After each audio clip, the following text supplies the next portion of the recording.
بسم الله کنه صبر خان بسم الله.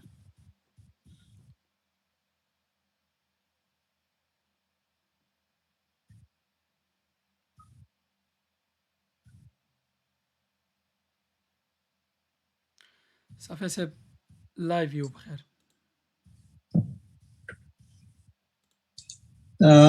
د فیسبوک لایو درنو لیدونکو السلام علیکم. هیله ده چې روژې ورځې به مو په خیر سره تیریږي. په ننني لایو پروګرام کې داسې یو څوک را سره میلمه دی چې تاسو یې له غږ څیرې سره اشنا یاستئ. عبیدالله حسام. مننه. حسام صاحب ستړي مه شئ. ښه راغلاست. مننه صافی صاحب، تاسو ته ستړي مه شئ وایم. خدای دې خوشحاله لره ټولو ملګرو ته هغه چې مونږ لایو ګوري همدا اوس په فیسبوک کې کور مو ودان خیر وسي. مننه حسام صاحب چې وخت مو راکړی. درنو لیدونکو، نن د قدر د شپې د فضایلو دا چې کومه شپه ده او په دې ته ورته په ځینو نورو مسایلو باندې خبرې کوو. نو حسام صاحب را سره دی، له ده به یې اورو. حسام صاحب لومړی پوښتنه کوو کوم هغه چې که راته ووایاست چې د قدر شپې فضایل څه دي؟ ډیره مننه صافی صاحب محترم، الله پاک دې خوشحاله او آباد لره. د قدر شپې د فضایلو په اړه واقعیت که انسان میاشتې وغږیږي نو دغه فضایل به بیان نه کړی شي، ځکه سخته ده چې انسان په دومره لږ وخت کې دغه فضایل بیان کړي.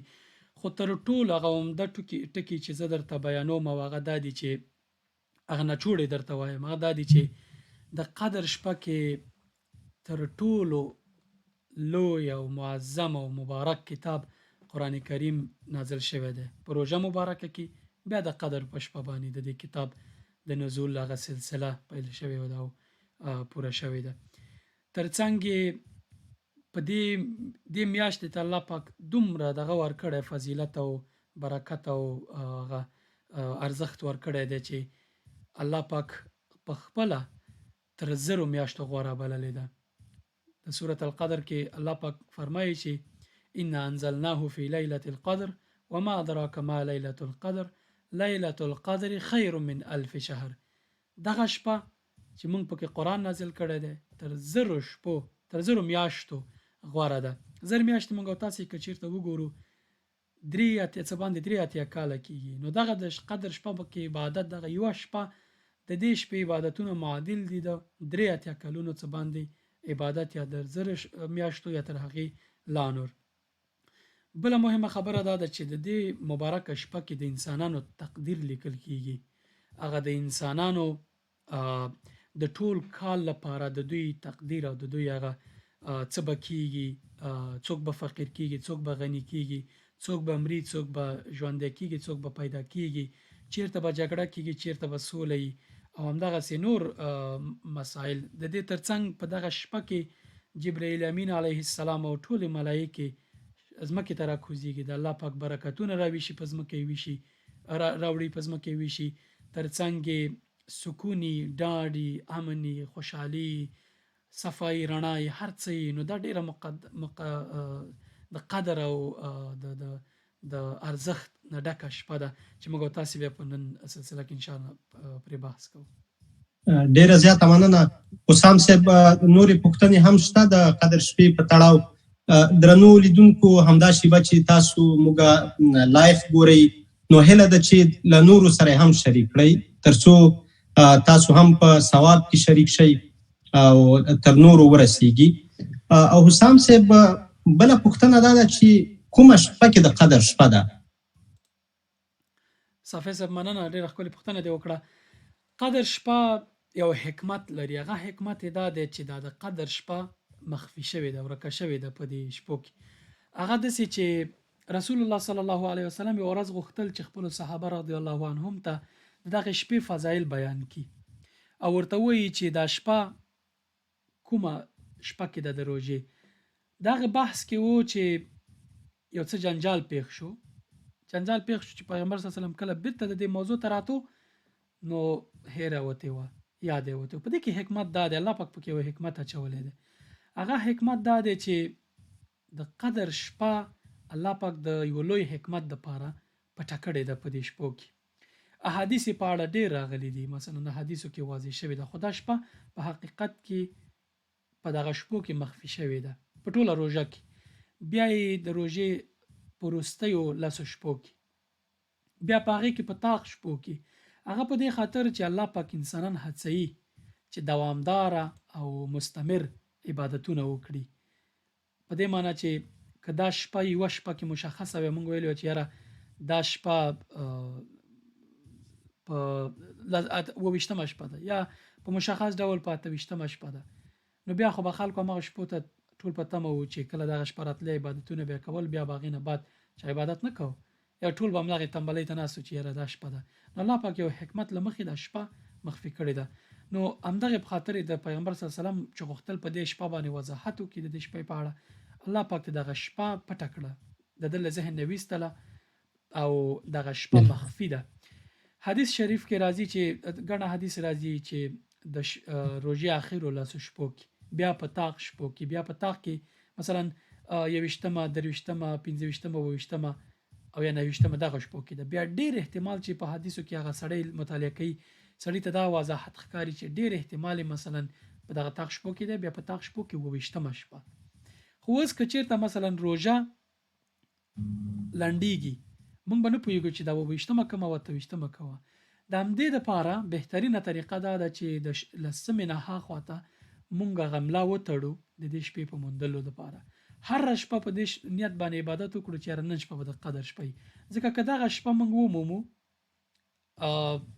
او مونږ په دې فکر یو چې زه 28مې شپې ته په تمه شو، ځکه دا وختونه هم سره تبادله کېږي، فرق کوي، وختونه هم سره راوړي او که موږ په دې تمه ناست یو چې 28مه شپه ده، بیا 15مه بیا څنګه کېږي، خو مس شوه رانه، لاسه مو ورکړه. نو همدې دپاره بهتره دا ده چې دا شپه د 20مې شپې نه دې خوا ته موږ ولټوو، دقیق د لټولو په نیت باندې هره شپه عبادت وکړو.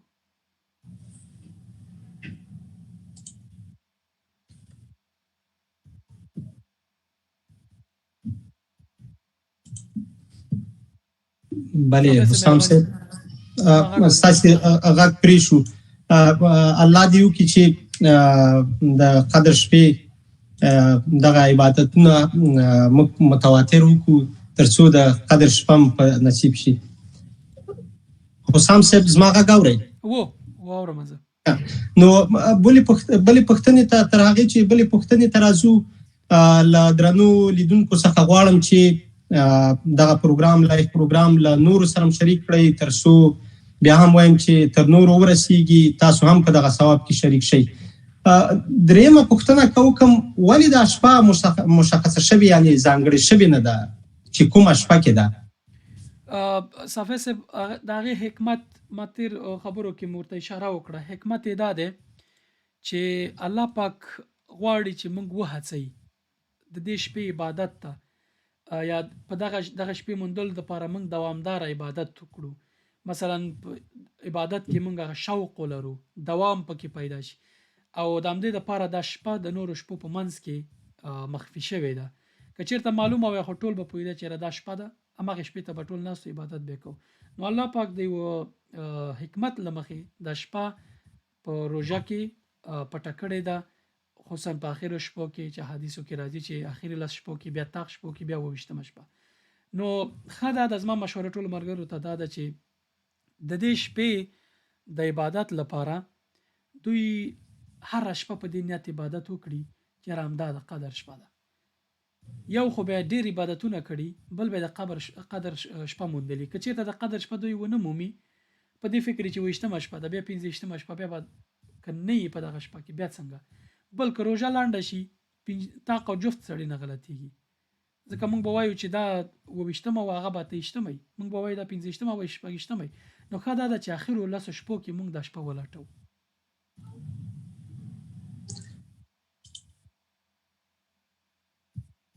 بله حسام صاحب. صافی صاحب اورم. ډېره زیاته مننه. درنو لیدونکو ستاسو پوښتنې هم راخلو خو تر هغه تاسو هم له نور سره دغه لایف پروګرام شریک کړئ. حسام صاحب، څلورمه پوښتنه د پیژندلو علامې څه دي ترڅو دغه د قدر شپه وپیژنو؟ مننه صافی صاحب. د پیژندنو علامو په اړه ډیر بحثونه کیږي، ډیر تفصیل کیږي، خو ځینې مسایل چې په حدیث شریف کې نه دي راغلي، د ځینې علماو یا د تابعینو یا د صحابه رضی الله عنهم له روایتونو راغلي دي چې هغې باندې انسان ډاډه کیدای شي چې یاره دا شته. خلک ډیر څه وایي، خو په حدیثو کې په روایتونو کې د دې شپې روایت مشخص دی، څو علامې دي عمده زه یادوم د عمده علامو په توګه. یو دا ده چې په دې شپه کې زړه ډېر سخت خوشحالي، سکون د انسان په زړه کې، یو عجیب منظر دی پکې، یو عجیب تصور دی پکې. انسان شوق دی، خصوصا مؤمنان شوق دی چې یاره دا شپه سړی ټوله په عبادت تیره کړي، او دې شپه کې هوا معتدله وي، نه ډېره توده نه ډېره یخه. په دې شپه کې رڼا یو ډول سپوږمۍ یو بیل کیفیت لري، او تر ټولو غټه علامه چې ده هغه دا ده چې کله دا شپه تیره شي، سبا ته بیا لمر تتی، رڼا یې تتی، داسې پوره رڼا نه لري لمر. دا ځکه چې د شپې چې دا سکون پکې یا په دې خاطر باندې چې جبرائیل امین علیه السلام او ملایکې ځمکې ته راکوزیږي. بل دا چې سهار چې د لمر رڼا تتی، د ملایکې بیرته خیږي اسمان طرف ته رواني کنه، د لمر مخه دغه. حتی حدیث شریف کې راځي چې کله د ملایکې د قدر شپه باندې ملایکې دومره بیروباري د رفت آمد او د اسمانونو نه ځمکې ته راتلو بیرته تلو چې حتی څلور ګوتې اشاره رسول الله صلی الله علیه وسلم وکړه چې د دې نه ځای نه وي ملایکو ته، بره اسمانونو کې او لاندې په ځمکو کې. نو ډېر یو عجیب منظر او تصور دی د دغه شپې چې سړی ورته حیرانېږي. نو دا په دې خاطر دغه غټې علامې دي. زما دغه دا د ملګرو ته چې علامو پسې مه ګرځئ، ځکه کېدای شي دغه علامې تاسو ونه وینئ، علامې کره نه وي. مثلا دا د قدر شپه خو د علامې پکې نه وي، دغه خو په روایتونو کې راغلي چې دغه علامې دي. اوس یو انسان کوټه کې ناست دی، مثلا بارې ونه لیده د هر څه، آیا قدر شپه نه ده؟ نه. حتی دغه کې راځي چې نری باران به کېږي، شمال به نه معتدل هوا ده، دا ټول راځي پکې. خو عمده همدغه دي چې سهار کې لمر تتی، د شپې رڼا ډېره خاصه رڼا وي، یو ځانګړی کیفیت یې د رڼا، سپوږمۍ ډېره روښانه وي، یو عجیبه شپه وي. نو چې انسان پوهېږي چې یاره دا د قدر شپه ده. مننه حسام صاحب. مهرباني. حسام صاحب ډېره زیاته مننه. الله دې زموږ او ستاسو په نصیب کې. پنځمه پوښتنه که درنه هغه وي، پنځمه پوښتنه دا ده چې د قدر شپه کې څه پېښېږي او له تقدیرونو ټاکلو سره یې اړیکه څه ده؟ مننه صافی صاحب. د قدر شپه ډېره عجیبه شپه ده. هغه دا چې دوه ډوله دغه پکې کېږي. یو دا چې ملایکې د جبرائیل امین په مشرۍ علیه السلام په مشرۍ باندې ملایکې ځمکې ته راکوزیږي. په دې شپه کې ملایکې د لوح محفوظ نه هغه څه چې الله پاک دوی ته امر کوي او ورته ښیي، دغه جزئیات د انسانانو د ژوند دا ټول راخلي، لیکي. حتی په حدیث شریف کې راځي چې د قلمونو غږونه شوري څه هغه بلا تشبیه بازار کې او دغه روان یا سړی او چیرته دغه کې شرق او شروق د لیکلو یا دغه کنه، مثلا د ملائکه هغه د انساني تشبیه بلا تشبیه چې مثلا یو څوک دفتر کې ناست یو کارونه کنه لیکل یو شرق او شروق د قلمونو ورقه تا وکړه دا یو فضا ده بره په اسمانونو کې چې دغه الله پاک د ملائکه ته دغه د انسانانو د یو کال پلان، د یو کال راتلونکي د کال چې روان دي دغه شپې نه تر راتلونکي دغه شپې پورې دغه د انسانانو دغه ټول پلان الله پاک د لوح محفوظ نه دغه ملائکه ته ښکاره کوي، امر ورته کوي چې دا تقدیرونه سره ولیکي. په دې تقدیرونو کې مثلا لیکل کېږي چې ابراهیم صافی به په دې کال کې څه کوي، زه به په دې کال کې څه کوم، نور ملګري به په دې کال کې څه کوي، څوک به فقیر کېږي، څوک به غني کېږي، څوک به مري، څوک به ژوندی کېږي. دغه تقدیرونه او اقدار چې ورته وایي دا ټول په دې شپه باندې انسانانو ته لیکل کیږي، ملایکو ته وظیفه ورکړل کیږي، یعنی چې دغه پلان چې الله پاک ورکوي دا تطبیق کې په دغه راتلونکي کال کې مخکې خو شته دغه تقدیرونه الله پاک ټول ټاکلي دي، خو ملایکو ته دغه تقدیر د پلي کولو برنامې ورکوي. مثلا په دې کال کې څومره کسان مري د دوی تقدیر ټول ملایکو ته ښکاره کیږي، امر ورته کیږي دا کار وکړي. بیا ترڅنګ بل دغه د بل اړخ دا دی چې د ملایکې راکوزیږي، ځمکې ته راځي، ځمکې ته نازلیږي. په ځمکه کې مثلا څو دلایل لپاره دوی راکوزیږي. یو دا چې د الله پاک دغه اوامر تطبیق په ځمکه کې، بل دا چې برکت راوړي ځمکې ته، د برکت وویشي په انسانانو باندې، بل دا چې د ملایکې د دې شوق او اشتیاق لري، د دې علاقمندي لري چې راشي او د الله پاک د ځانګړو بندگانو ترڅنګ د دوی په دیدار مشرف شي، راښکته شي ځمکې ته راشي وګوري چې د الله پاک بندگان څه کوي، څه دغه کوي. خصوصا هغه کسان چې عبادت کوي په دغه شپه باندې، شپه ژوندۍ کوي، رڼا کوي دا شپه، د دوی ترڅنګ راځي او په دوی باندې د الله پاک رحمت، برکت او سکون نازلوي. په دغه شپه کې د ملایکې چار چاپیره له انسانان راتاوي. یو هغه انسانان چې دغه ملایکې څنګ ته ځي دوی خوشحاله ډاډی، دغه خوشحالي چې مخکې موږ د شپې علایمو کې ویل په دې خاطر ده چې په دغه شپه کې انسانان غواړي چې ځانګړی مثلا دغه د الله پاک رحمت، برکت او دا شیونه نازل کړي په انسانانو باندې، سکون او آرامش او دغه خوشحالي او دا هر څه د ملایکو له نزول سره کیږي، دوی راځي. بل دغه دا دی چې مؤمنان وهڅوي، د دوی پر راتګ باندې مؤمنان هڅول کیږي، مؤمنانو شوق پیدا کیږي، په زړه کې یو شوق کوي د شپه رڼا کې، یعنی یو ډول سپورټ ورکوي، ملاتړ کوي چې زړه کې خوشحالي شوق دی راځي چې عبادت وکړي، مستې داسې د عبادت چې انرژي لري، ستړی کسل او تنبل نه، خو په شرط د دې چې ته په دې نیت باندې ویښ شوی او د دې شپې د اخیره برخه چې دا نو به خاصو خلکو ته ځانګړې شوې ده چې مؤمنان دي او الله پاک غواړي چې دغه شپه دغه خلکو ته ځانګړې کې خو وروستۍ برخه کې. او بل دا دی چې هر شپه الله پاک اسمان لومړی اسمان ته راکوزیږي د حدیث په بنسټ، نو په دغه شپه چې الله پاک هم اسمان ته راښکته کیږي او غږ کوي چې هل من مستغفر فاغفر له،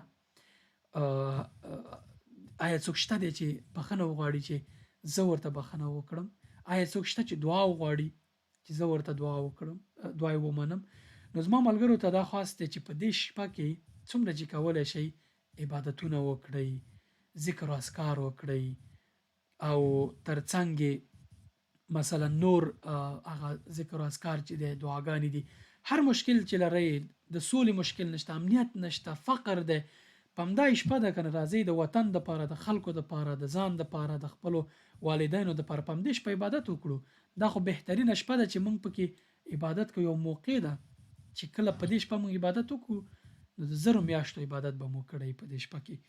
او بل دغه دا دی د روزي خبره په دې شپه کې دا ده چې الله پاک په دې شپه کې د انسانانو دپاره تقدیر لیکي، دغه ملایکو ته ورکوي چې راکته شي او دغه وکړي، دغه تقدیرونه وویشي په خلکو باندې، په دغه باندې مال، متاع د دنیا، برکت، نور دغه کوم دغه چې دي دغه تاسو ځمکې ته انتقال کوي راشي.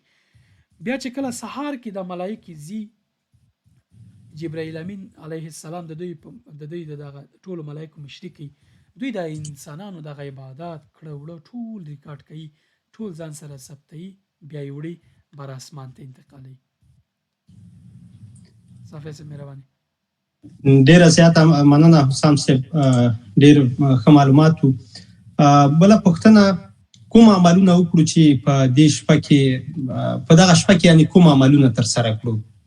که څه هم چې تاسې دغه ځواب کړه چې باید عبادات وکړو، که مهرباني وکړئ په دې اړه باندې لږ معلومات اورېدونکو سره او لیدونکو سره شریک کړئ. ډېره مننه صافی صاحب. په دې شپه کې زما وړاندیز دا ده چې موږ متنوع عبادتونه وکړو. متنوع عبادتونه په دې معنی چې یو کار ونه کړو، څو کاره وکړو. تر ټولو مهم شی دا دی چې په دې شپه کې ماښام اذان چې کېږي دې نه بعد نو ملا وتړئ عبادت ته، د عبادت په نیت ډېر مهم دی، اراده وکړئ د عبادت. دویم کار دا دی پکې چې تاسو په دغو شپو کې یو اندازه صدقه ورکوئ. وزئ مثلا ماښام روژه ماتي نه بعد یو همسایه ته یو چاته یو څو روپۍ ورکوئ، مال ورکوئ، یو څه لرئ خوراک هغه وروړئ، صدقه وکړئ.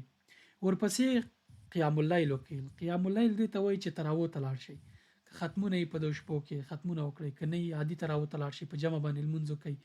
جمع لمونځ تر څنګ تاسې دغه وکړئ، دغه کله چې دغه جومات ته لاړئ قیام اللیل وکړئ، کله چې امام ځي تاسو هم ورسره راځئ، مخکې ته مه راوځئ. ځکه په حدیث شریف کې راځي، په دغه کې راځي د علماو نظر دی چې کله دغه قیام اللیل هغه وخت پوره کېږي چې موږ او تاسې دغه جومات ته لاړ شو، جومات کې امام سره تراویح وکړو، بېرته راستون شو، نو دغه امام چې کله تراویح خلاصې کړي ورسره راستون شو، امام راشي موږ هم راشو، دغه قیام اللیل پوره شو.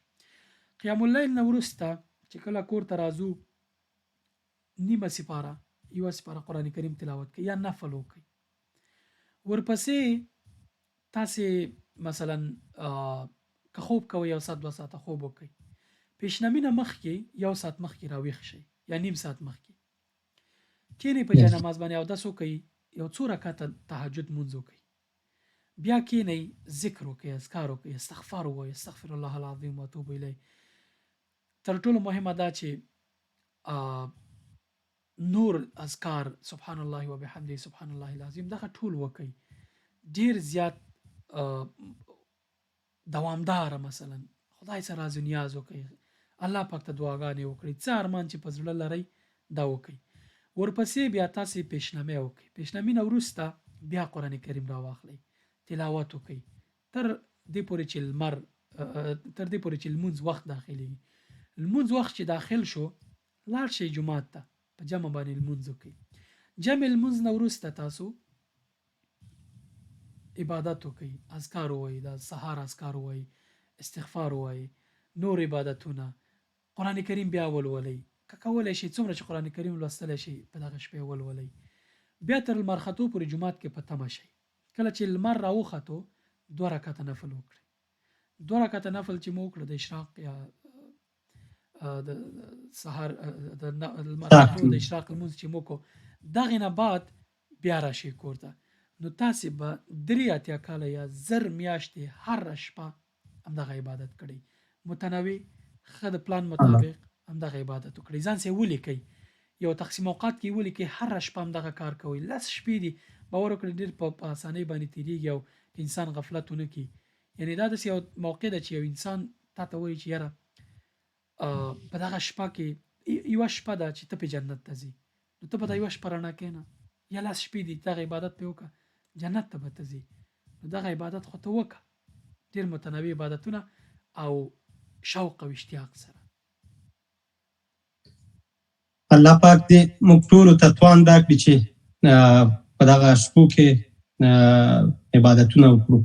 او زما وروستۍ پوښتنه دا ده چې کومه دعا وکړو په دغه شپه کې، یعنې په دغه شپو کې په ټوله کې کومې دعاګانې وکړو؟ صافی صاحب ډېره مننه. په دغه شپه کې بی بی عایشې رضی الله عنها هم دغه پوښتنه له رسول الله صلی الله علیه وسلم نه وکړه چې کله د قدر شپه راځي او موږ پوهېږو چې دا د قدر شپه ده، نو کومه دعا ووایو؟ رسول الله صلی الله علیه وسلم ورته وایي چې دا دعا وایي: اللهم انک عفو تحب العفو فاعف عني. ای ربه ته بخښونکی یې، بخښنه دې خوښېږي، ما ته بخښنه وکړه.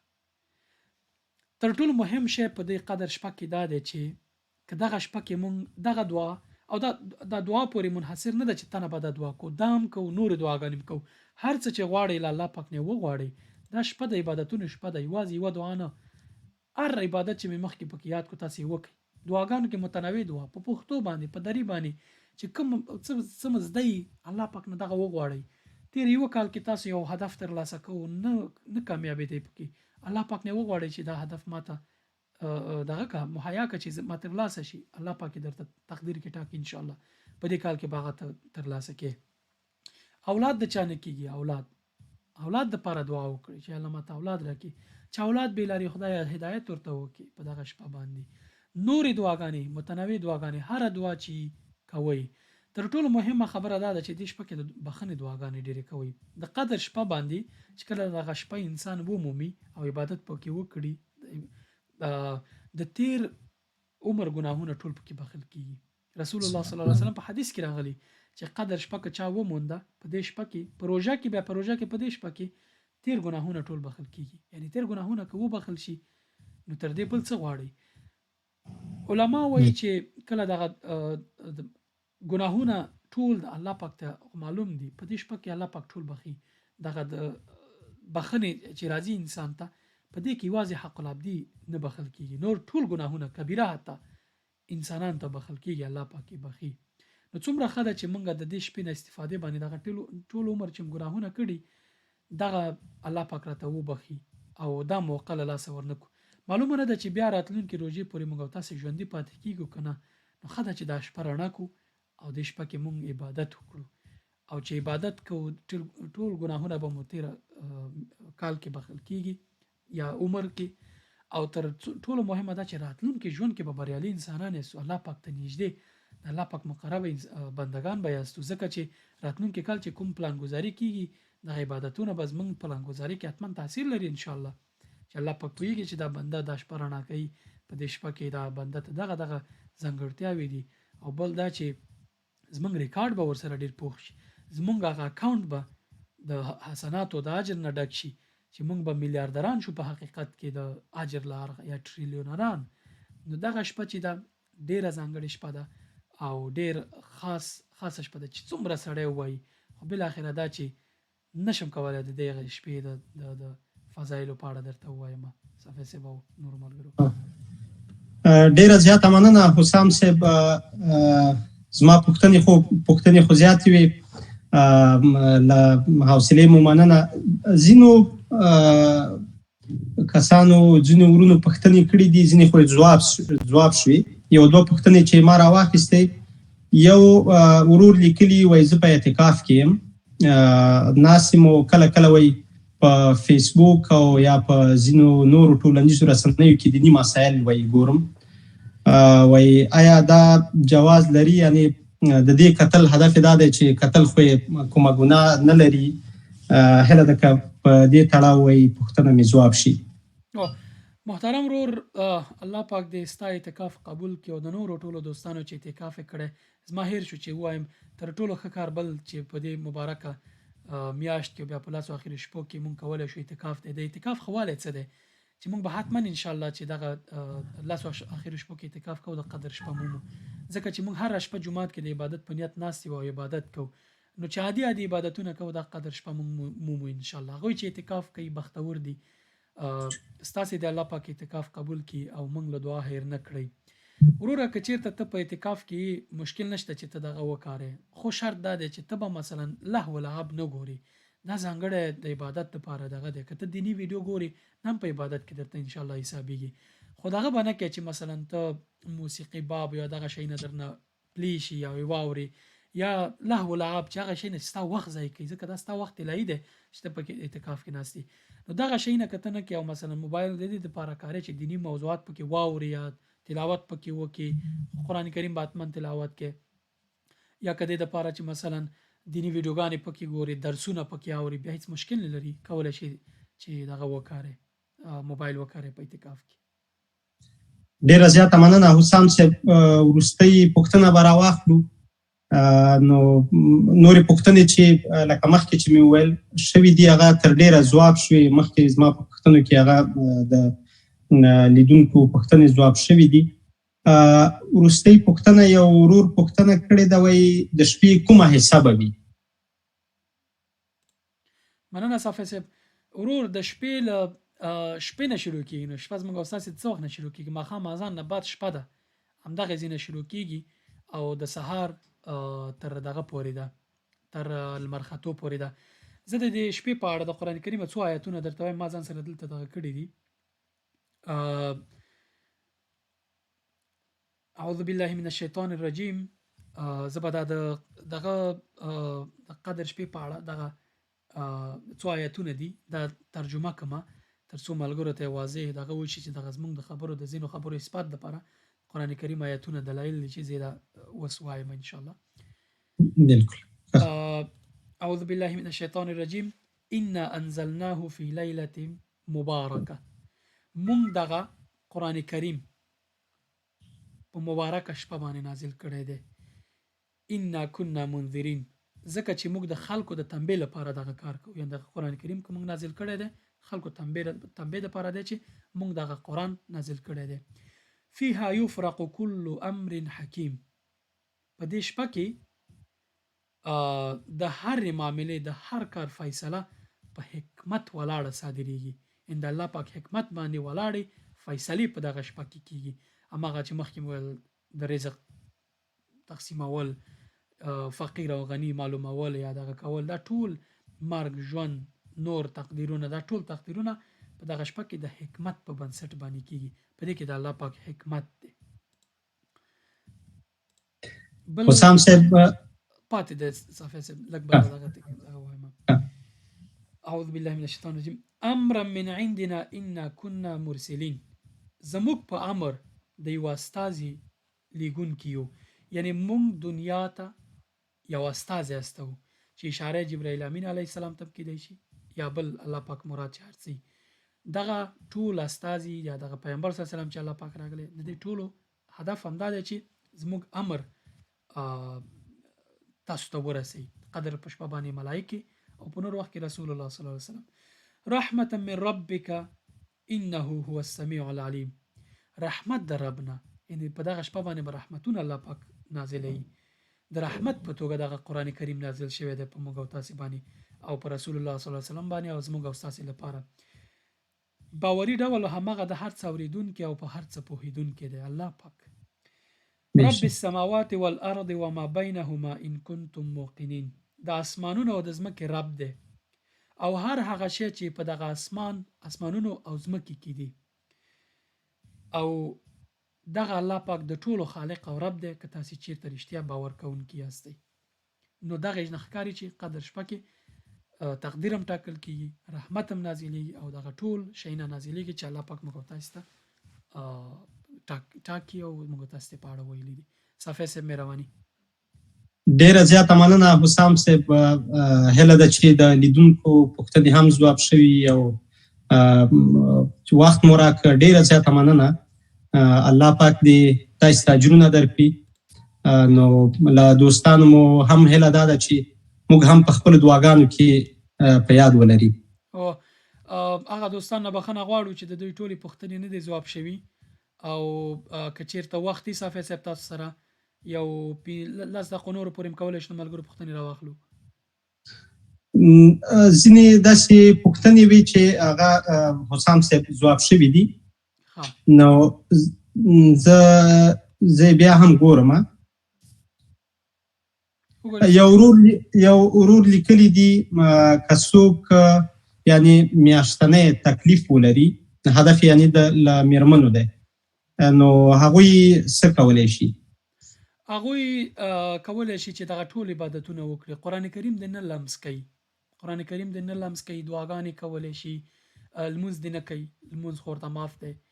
دغه دعاګانې کولی شي. دغه کوم کارونه چې مثلا منع شوي نه دي چې هغه لمونځ دی یا قرآن کریم لمس دی، نور دغه حتی ویل کېږي، علما وایي چې په ژبه باندې قرآن کریم ویلی شي یا یې اورېدلی شي، وایې نور دعاګانې اذکار دا ټول کولی شي. فقط لمونځ نشي کولی، قرآن کریم لمس کولی نشي.